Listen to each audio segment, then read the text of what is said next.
이제 사실은 우리 인간이 제일 좋아하는 게 느슨한 관계잖아요. 그러니까 이런 휴가에 왔을 때도 일반 공간하고는 다르게 이 안이 이렇게 하나의 마을처럼 구성되어 있었거든요. 저 사람이랑 너무 가깝지도 않으면서 그렇다고 너무 외롭게 혼자 동떨어지지도 않고 계속해서 만나는 다른 손님도 있고 뭐 여기 있는 사람들끼리는 좀 편안하게 느끼는 거죠. 다른 호텔에서는 경험해보지 못한 특이한 점이었다고 생각이 들어요. 네, 안녕하세요. 왓슨 여러분. 저희는 지금 베트남 로빈슨 남호이안 리조트에 왔습니다. 이 남호이안이라는 곳이 어디냐 하면은 다낭에서부터 차를 타고 1시간 반 정도 내려오는 곳에 있습니다. 그래서 지금 이 리조트는 바닷가에 이제 프라이빗 비치를 끼고 있는 그런 구성이 되어 있습니다. 네, 독일에서 이제 호텔을 운영하는 그룹이 있는데요. 그 그룹 내에 여러 개의 호텔 체인점 브랜드가 있고요. 그 중에 하나가 로빈슨입니다. 이제 로비에 들어오게 되면은 차에서 내린 부분에서부터 딱 일직선으로 저쪽 해변가까지 축이 만들어져 있고요. 이 축은 열어줘야 되는 거죠. 여기서부터 쭉 저 해안가까지 직선으로 뻥 뚫려 있습니다. 근데 이게 우리나라로 치면은 광화문 광장에 이르는 그 축선 같은 거라고 보시면 될 것 같아요. 그러니까 이게 제일 중요한 이 로빈슨 남호이안 리조트의 가장 중심 축이 되는 거죠. 사람들이 길을 잃거나 뭐 내가 지금 어디쯤에 위치해 있지 할 때는 딱 이 축을 찾으면 되는 겁니다. 내려서 로비를 거쳐서 공연장 있는 공간, 그다음에 수영장, 그다음에 조경, 바닷가까지 쭉 이어지는 이 축입니다. 그걸 따라서 한번 걸어가 보실게요. 이 동남아시아 건축의 가장 큰 특징이라고 한다면 워낙에 습하고 더우니까 천정고를 되게 높게 만들어 놓고요. 더운 공기는 좀 위로 올라가고, 그리고 창문을 거의 닫아 놓은 경우가 거의 없습니다. 그래서 바람이 통하고 바람길을 열어 놓는 게 주요 핵심이라고 볼 수 있어요. 그래서 밖에서는 좀 더운데 아무래도 이 그늘 아래만 들어오고 바람만 지나가도 훨씬 시원하게 느껴지거든요. 이 공간이 제일 메인 공간이 되는 거고요. 그리고 이 축선상 가운데에 이런 분수 같은 공간을 만들고, 여기가 스테이지죠. 가장 중심 공간이라고 할 수 있겠죠. 그래서 커다란 건물 앞에 보통 광장 같은 게 놓여지게 되는데 그게 이 공간이라고 할 수 있고요. 이 중심 축선상에다가는 건물을 만들 수가 없으니까 로비를 관통해서 나오게 되면은 이곳은 리조트가 좀 특이하게도 아침, 점심, 저녁을 다 뷔페식으로 주고 있는데요. 사람들이 누구나 다 가야 되는 그런 다이닝 홀 같은 것들은 이제 이 축선상에서 정원을 사이에 두고 떨어져 있는 저곳이 이제 메인 공간이 되는 거죠. 저기서 식당 같은 데를 가고, 거의 퍼블릭한 공간들, 공적인 공간들은 다 이 중심으로 배치가 돼 있다고 보시면 됩니다. 리조트에 오게 되면은 사실 밥 먹는 거 다음으로 중요한 거는 이 수영장이죠. 그래서 보시는 것처럼 이 수영장이 여기 있죠. 이거랑 되게 비슷한 구성을 띠는 데가 어디냐? 여러분 워싱턴 DC에 가면은 메모리얼들이 쭉 있는 몰이 있죠. 워싱턴 몰 같은 경우에 국회의사당 건물이 있고, 그다음에 워싱턴 기념관이 있고, 수공관이 쭉 있고, 그다음에 링컨 기념관이 있고, 그 뒤로 포토맥 강이 흐르죠. 거기 앞에 있는 긴 수공관이 있지 않습니까? 그게 이제 수영장이 되는 거고, 그대로 쭉 가면은 그 뒤에 있는 포토맥 강 같은 거가 저 해변가가 되는 거죠. 그래서 이 축선상 으로 모든 것들이 배치가 돼 있고, 거기에 다른 시설들 필요한 건물들은 그 좌우로 쭉 배치가 되는 거죠. 저는 이 리조트에 와가지고 제일 시선을 끌었던 부분은 이 정원 부분에 낮게 설정되어 있는 부분이에요. 농작물 같은 것들이 심겨져 있거든요. 이게 실제로 특별하게 관리가 필요 없는 그런 조경으로 처리가 되어 있습니다. 그러니까 짐작컨대 아무래도 베트남 벼농사가 많았던 지역이니까 이곳이 예전에 논이었을 가능성이 많겠죠. 논두렁으로 구획되어 있는 곳 밑에다가 물을 담아서 거의 모내기를 하고 하지 않습니까? 땅 레벨보다 사실 약간 낮게 설정이 되어 있어요. 근데 실제로 지금은 이게 논으로 쓰지도 않지만 어떤 경우가 있냐면은 비가 많이 내리면은 여기에 물을 담는 효과가 있어요. 오목한 조경이라고 보통 얘기를 하는데 여기도 폭우가 많이 내리거든요. 보통은 이제 아침부터 해가 떠가지고 이 땅이 더워지기 시작을 하면은 상승 기류가 올라가고, 정확하게 스콜이라고 하죠. 이제 오후가 되면 소나기가 엄청 내리는데 집중호우가 내렸을 때 이런 조경들이 그 물을 받아주는 그런 효과가 있겠죠. 이게 베트남이 남북 방향으로 땅이 기니까 이제 바다가 이제 오른쪽 동쪽에 있죠. 그래서 서쪽에서 저희가 내려서 동쪽으로 쭉 가는 이 길이 이제 메인 축이 되는 거고요. 이제 드디어 이제 모래사장으로 왔습니다. 모래가 엄청 곱네요. 여러분 더티 댄싱이라는 영화 보셨는지 모르겠는데, 그 영화 보시면은 미국이 워낙에 여름방학이 기니까 온 가족이 부모 세대와 자녀 세대가 같이 이런 리조트에 와서 이제 뉴트리 센터라고 하는 곳에 와가지고 한 달 이상 투숙을 하면서 편안하게 여름을 지내고서 그러고 가는 거예요. 거기 보면 막 저녁에 무슨 공연도 하고 춤도 배우고 뭐 하는데, 약간 이 리조트의 성격이 그런 것 같습니다. 근데 이곳에서 장시간 투숙하는 독일 사람들이 많은 것 같아요. 그래서 이 선탠도 하고 여러 가지 생활들을 하고, 여기가 이 해변가의 샤워 탈의 시설에 와 있는데요. 이게 전형적으로 저희가 볼 수 있는 베트남의 전통 건축입니다. 재료가 대나무로 되어 있죠. 미국은 경량식 목구조라고 해서 그 강목 같은 걸로 짓는 그런 주택들을 많이 짓고, 우리나라 한옥들을 보시면은 큰 통나무를 통해서 중목구조라고 해서 나무 기둥과 석가래와 뭐 이런 걸로 만들죠. 제가 한 10년 전에 국제 컨퍼런스에 갔을 때 되게 인상 깊었던, 제가 좋아하는 건축가가 있는데 보종이라고 하는 제 또래의 그런 베트남 건축가가 있습니다. 근데 그분이 이런 식으로 설계를 하더라고요. 자기네들은 되게 친환경을 추구한다. 이유는 첫 번째 보여주는 사진이 그거예요. 큰 나무 하나 자라나는데 한 10년, 20년 걸린다. 이걸 베내면은 또 20년 기다려야 된다. 대나무는 그 정도까지 자라는데 1년이면 다 자란다. 이게 훨씬 사이클이 빠르다는 거죠. 그래서 대나무를 사용을 하면은 훨씬 더 이 공기 중에 있는 탄소를 흡수해서 나무가 되고, 그게 탄소를 거기서 포획하는 거죠. 그리고 그거를 썩지 않게 잘 쓰면은 그게 결국엔 친환경이다. 탄소를 줄일 수 있는 방법이다. 그렇게 얘기를 합니다. 이 현대 21세기에 필요한 친환경 이슈가 딱 해결이 되죠. 두 번째는, 그러면서도 동시에 우리는 되게 전통을 추구한다. 그래서 대나무를 쓸 때, 그걸 가공할 때 전통적인 방식을 쓰는데, 베트남 같은 경우에는 대나무를 진흙에다가 담궈 놓는데요. 한 6개월 이상. 저희가 나무로 뭘 지을 때는요, 나무를 베가지고 한 5년, 10년씩 야적장 같은 데다 쌓아놓습니다. 그래야지 거기 있었던 뭐 여러 가지 성분들이 안에 있던 것들이 나오면서 숙성을 시킨다는 표현을 쓰더라고요. 이제 그게 필요하다고 얘기를 해요. 그러지 않으면은 이게 건물을 지은 다음에 비틀어지거나 깨지는 경우들이 있기 때문에, 베트남 같은 경우에는 대나무를 진흙에다 담궈서 쓰는 것 같아요. 그래서 이 대나무를 이렇게 다발로 만들어가지고 보시는 것처럼 강도를 가질 수 있게끔 묶어서 쓰는 거죠. 저는 그 건축가가 보여주는 것들이 되게 새로워 보였는데, 이미 여기서는 엄청나게 많이 사용하고 있는 그런 방식인 것 같아요. 이게 또 가능한 거가, 여기는 워낙에 더운 날씨의 지방이다 보니까 내부와 외부가 특별하게 단열이 될 필요도 없고, 우리 같은 경우에는 겨울철에 6개월 막 추우니까 막 3중 단열창 넣어야 되고 하잖아요. 여기는 그런 데가 없으니까 바람이 잘 통하게 하는 정도의 건축만 하면 돼서, 일종의 이런 거는 완벽한 건축물이기는 보다는 파빌리온에 가깝거든요. 그래서 그런 걸 하기에는 정말 좋은 그런 디자인 방식이 아닌가 생각이 듭니다. 되게 친환경적으로도 보이고, 우리 건축가들이 좋아하는 로컬이 가지고 있는 그런 특질, 지역성이 드러나는 그런 건축을 하는 거라서, 여기 왔을 때 아, 내가 베트남에 와 있구나, 그런 느낌이 드는 것 같습니다. 이 빨간 소 되게 예쁘다. 근데 여기 딱 주요 조각품 3개가 있어. 분수 하나, 바위 하나, 빨간 소. 베트남 하면은 저는 떠오르는 풍경이 이런 논 옆에 물소 같은 거 있잖아요. 뿔 이렇게 나온 거, 그게 걸어다니는 건데, 그거가 딱 여기 상징적으로 작품으로 나와 있네요. 저희는 그 해변가 옆에 있는 바인데요. 이 바에 오시면은 투숙객들은 뭐 맥주 같은 거는 그냥 다 포함되어 있는 가격이었기 때문에 그냥 공짜로 먹을 수가 있고요. 저 레스토랑은 미리 예약을 하면 사용할 수 있는 그런 레스토랑입니다.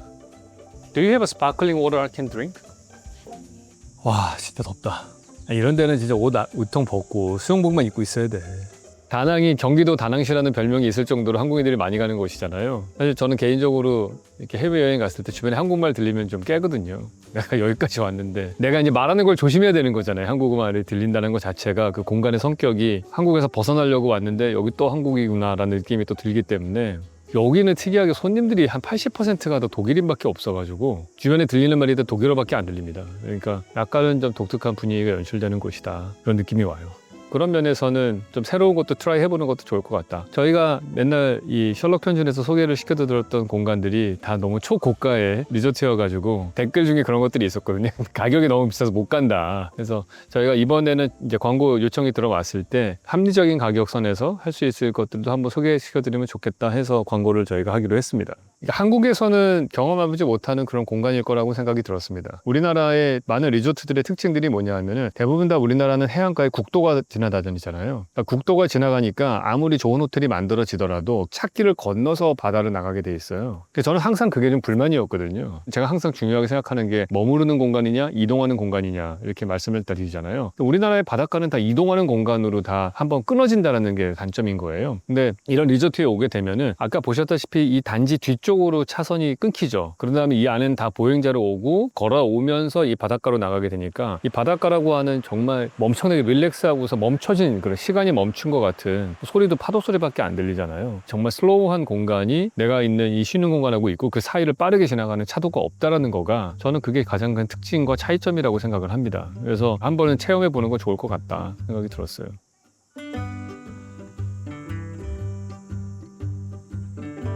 이런 것도 데크 끝을 톱으로 이렇게 쫙 일자로 안 자르고 약간 길이를 좀 다르게 했잖아요. 건축가들이 많이 쓰는 기법인데 얘하고 이 공간하고 좀 이렇게 서로 교합돼서 믹스된 느낌처럼 만들고 싶다 하는 의지를 보여주는 기법입니다. 이런 것들이. 제가 이런 거 만들어 봐서 아는데 이 판때기 쫙 붙인 다음에 줄 그어서 한 번에 쫙 밀면 되거든요. 근데 이게 이렇게 돼 있다는 얘기는 자른 다음에 여기다 각각 다른 위치에 놓고서 붙여야 되는 거예요. 그러니까 공정상으로 사실 품이 더 많이 들어가는 기법이죠, 이런 게. 이렇게 양문형으로 현관문이 돼 있는 데가 단독주택같이 크게 만들어진 집들이 들어가 있는 데고요. 약간 콘도 형식으로 2층짜리로 돼가지고 1층에 4세대, 2층에 4세대, 총 8세대가 한 단독주택처럼 보이게끔 이게 설계가 돼 있어요. 근데 하나의 규모가 너무 크지 않게 만들려고 한 흔적들이 보이죠. 그리고 집들하고 집들 사이는 뭐 이렇게 그냥 잔디밭으로 두지 않고서 계속 야자수를 많이 심어놨잖아요. 이파리가 이 건물들을 다 가리고 있기 때문에 딴 집이 나를 본다든지 이런 의식은 거의 안 드는 것 같아요. 저 방에 들어가면 앞에 야자수만 보이거든요.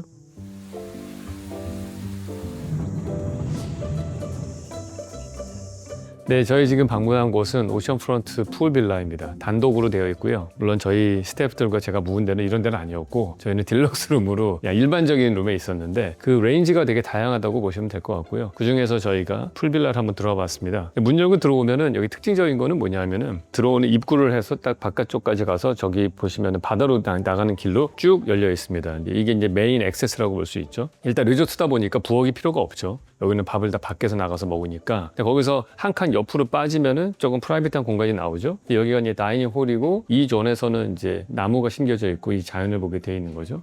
평면도에서 되게 흥미로운 거는 여기 레벨이 올라갔다는 점입니다. 침실과 욕실 존, 계단이 한 2단 정도로 올라가 있습니다. 장점은 뭐가 있냐면은 올라오면은 이 위에 있는 수평선이 조금 더 잘 보이겠죠. 우리가 만약에 이 똑같은 레벨로 돼 있으면은 여기에 앉아 있거나 누워 있게 되면 바다가 안 보이거든요. 근데 이 2단이 올라와 있기 때문에 이 너머로 수평선이 보입니다. 왜냐면 저 앞에 지금 낮은 담장처럼 되어 있는 녹지가 딱 놓여져 있잖아요. 저게 만약에 없으면 어떻게 될까요? 이 침실의 프라이버시가 다 깨져버리는 거죠. 그래서 이 단독 풀빌라 가 조금 더 프라이빗한 공간이 되게 하기 위해서 나무를 심어서 한 높이 한 1.2에서 1.5 정도 되는 저런 낮은 담장 같은 조경을 해놨는데 이것도 낮아버리게 되면은 저 담장 너머에 수평선이 안 보입니다. 그렇기 때문에 여기를 높인 거죠. 중간에 걸쳐져 있는 풍경은 저 낮은 담장 나무가 지우고 그 너머에 수평선을 볼 수 있게 되는 그런 구성을 띠게 되는 거죠. 기능적으로도 말이 됩니다. 왜냐하면 얘가 올라갔기 때문에 여기는 보시는 것처럼 뭐 자쿠지가 있는 욕조, 샤워 시설, 변기 뭐 등등 세면대가 있잖아요. 다 물을 쓰는 공간이거든요. 그럼 이 물 쓰는 공간들이 밑으로 하수도로 빠져나가야 되겠죠. 만약에 같은 레벨로 만들려면 우리는 땅을 파가지고 그 하수도를 밑에다가 묻고 해야 되는데 아주 간단하게 콘크리트 슬라브 한번 치고 들어가지고 얘를 만들면은 이 하수도 파이프 같은 것들을 설치하기가 훨씬 수월해지는 겁니다. 그런 면에서 기능적으로도 훨씬 더 유리하고 이 공간적인 측면에서 봤을 때도 훨씬 좋다 이렇게 볼 수 있어요. 자, 일로 들어오시면은 제가 제일 좋아하는 이 순환형 동선입니다. 들어와서 바깥쪽으로는 야외에서 샤워할 수 있는 이런 정도의 그 열대기후에 오면은 당연히 밖에서 샤워하는 걸 즐겨야 되겠죠. 여기 바깥에 있고 이렇게 한 바퀴 돌아서 이쪽으로 오시면 옷장 있고 뭐 파우더룸이 있고 나가면은 다시 침실로 오게 되어 있습니다. 뭐 많이 쓰는 기법이죠. 여기 보시면은 이 욕조 부분을 투명하게 만들어서 안에서 목욕을 할 때에도 내 방을 통해서 저 바깥 경치를 항상 볼 수 있게 되어 있고 심지어는 저 변기에 앉아서도 바깥에 바다를 볼 수 있게끔 되어 있죠. 그래서 저기 변기 있고 욕조 있고 침실 있고 발코니 있고 수영장 있고 그다음에 낮은 담장 나무가 있고 이것들이 쭉 레이어가 되어 있는 요게 이제 어떻게 보면 공간 체험적인 측면에서 제일 중요한 축이다 이렇게 볼 수 있습니다. 내가 좀 더 프라이버시를 원할 때에는 커튼을 내리면 되겠죠. 이렇게 내리면은 자연스럽게 이제 이 공간을 즐길 수가 있게 되는 거고 이쪽에서도 나가면은 이제 높은 담장으로 여기는 돼 있어요. 그래서 햇빛 쫙 들어오는 데에서 이제 하늘 아래에서 야외에서 샤워하는 듯한 느낌을 여기서 이제 느낄 수가 있는 거죠. 여기서는 한번 해보고 싶네요. 가격은 이거는 저희가 묵었던 데보다 제가 보니까 뭐 한 4배에서 5배 정도 가격이 투숙할 때는 좀 비싼 가격인 것 같아요. 그리고 여기가 워낙에 인기가 좋은가 보더라고요. 이 빈자리가 안 나서 저희가 지금 촬영 3일차인데 그 사이에 이걸 찍고 싶었는데 못 찍었어요. 그래서 오늘 주말 손님이 나가고 잠깐 비어있을 동안에 저희가 들어와서 오전 중에 찍는 거거든요. 이 부분 마음에 드네요. 왜냐하면은 아까 여기 변기에 앉았을 때 오른쪽으로 바다가 쫙 보이잖아요. 정면 쪽으로는 이 샤워를 통과해가지고 또 바깥 가든이 보이는 거예요. 이 전체 공간에서는 제일 안쪽에 있는 게 이 프라이빗한 이 변기 부분인데 역설적으로 또 여기를 다 투명하게 만들어 놔가지고 여기에 앉아 있으면 거의 그냥 커맨드 센터예요. 여기서 모든 걸 다 볼 수가 있어요. 양방향으로. 특히 샤워하는 데에도 여기 있으면은 뭐 완전히 여기서도 바다 보이고 바깥도 볼 수 있고 실내지만은 공간의 레이어가 투명하게 돼 있어가지고 다 중첩해서 다른 공간을 엿볼 수 있다는 게 그래도 심리적으로 좀 안정이 되잖아요. 왜냐하면 바깥에 바다가 있지만 낮은 담장이 있고 수영장이 있고 발코니가 있고 침실이 있고 세면대 록조 레이어가 있고 그 다음에 이제 복도가 있고 그 다음에 여기가 들어가니까 여러 개의 레이어가 있어서 그래서 밖이 보이지만은 좀 안정감을 느낄 수 있는 그런 구성으로 되어 있습니다. 바깥에 발코니 한번 나가 보겠습니다. 이제 침실 존이 있고 밖으로 나가면 발코니가 있고 여기다 두 명이 누울 수 있는 선베드가 있고 이제 개인 풀이 있죠. 이게 있기 때문에 여기 묵으시는 분들은 저기 퍼블릭 풀에 안 오시는 것 같아요. 이상하게 젊은 커플들 잘 안 보이더라고요. 보니까 여기 다 계신 것 같아요. 그래서 여기서 제일 부러운 거는 수영을 하다가 그냥 딱 바깥에 나가면은 그냥 비치가 나오는 거죠.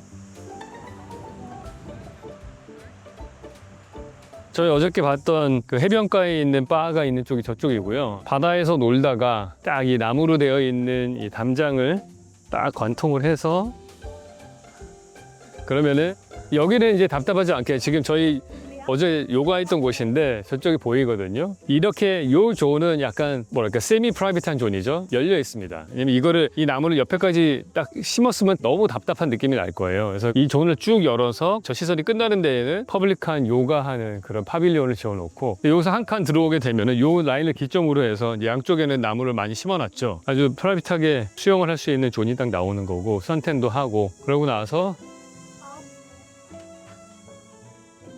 들어가는 거죠. 제가 볼 때는 꽤 묵을만한 베트남의 해변과 수영장과 이거를 다 즐길 수 있는 그런 곳이 아닌가 생각이 듭니다. 공간적으로 눈에 띄는 거는 주거 형태의 다양성입니다. 다양한 레인지들이 다 흩어진 컨디션으로 돼 있어서 해안가부터 1층, 2층, 뭐 3층 이런 식으로 계속 올라가는 그런 구성을 띠고 있거든요. 그리고 서로 이렇게 동간 간격을 넓혀가지고 거기다 야자수를 쭉 이제 사이사이에다 심어 놓으니까 실제로는 우리가 길을 걸을 때 직선의 공간은 사실은 해변까지 가는 그 메인 축이 딱 통경축이 뚫려 있고요. 나머지는 직선의 길이 거의 없습니다. 그러니까 이제 꼬불꼬불하니까 이제 걸을 때마다 내 눈에 보이는 거는 야자수나 야자수 사이로 보이는 주택들이다 이런 것들이 보였다가 안 보였다 보였다 안 보였다 하거든요. 그래서 사람들이 어디에 있는지 잘 안 보여요. 들어가면 되게 조용하게 쉬고 있고 다른 건물들이 눈에 많이 안 띄기 때문에 이제 조용하게 있다가 밥 먹을 때만 또 우르르 모여가지고 먹고 그런 적당한 거리를 두는 그런 것들이 인상 깊었던 곳입니다.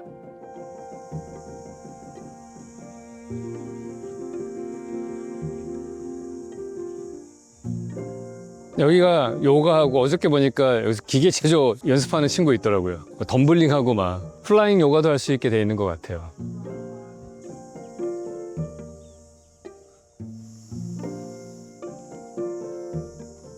저쪽으로 가볼까요? 스트레칭은 어디서 해요? 바닷가? 그거 좋네. 딱 비 올 때 하면 진짜 좋겠다.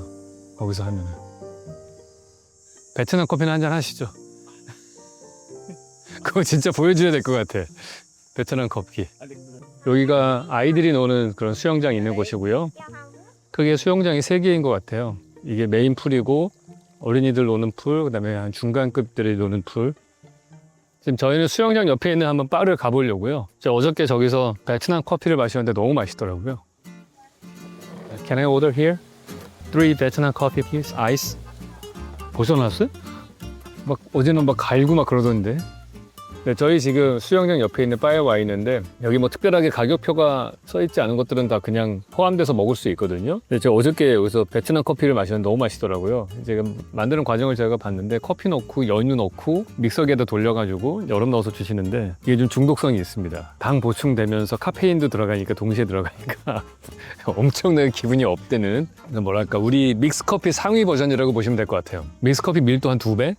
네.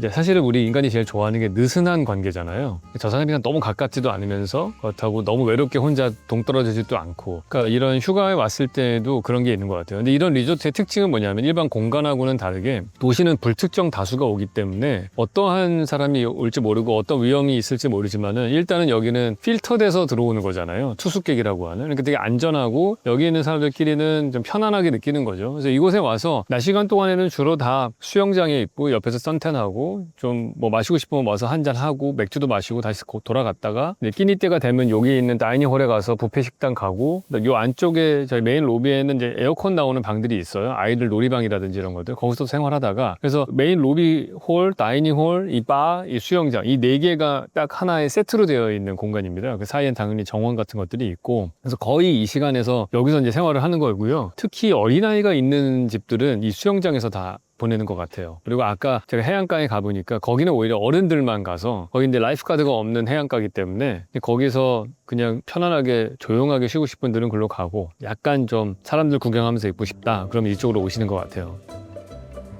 이쪽으로 가면은 식당으로 연결되는 거죠. 어우 시원해. 네, 저희 지금 점심 식사하러 왔습니다. 12시 반부터 보통 오픈을 하고요. 조식은 11시까지 서빙을 하니까 늦게 먹어도 되고, 저희가 보통 앉는 창가 자리로 가서 앉을게요.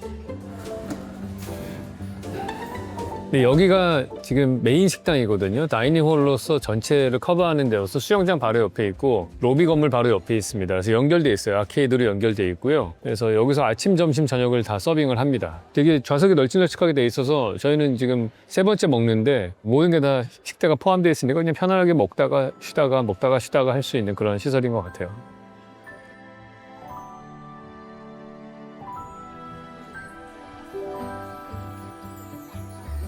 저녁에 뭐 이렇게 다 차려입고 나와가지고 완전 때깔이 달라. 점심 때 본 모습이라.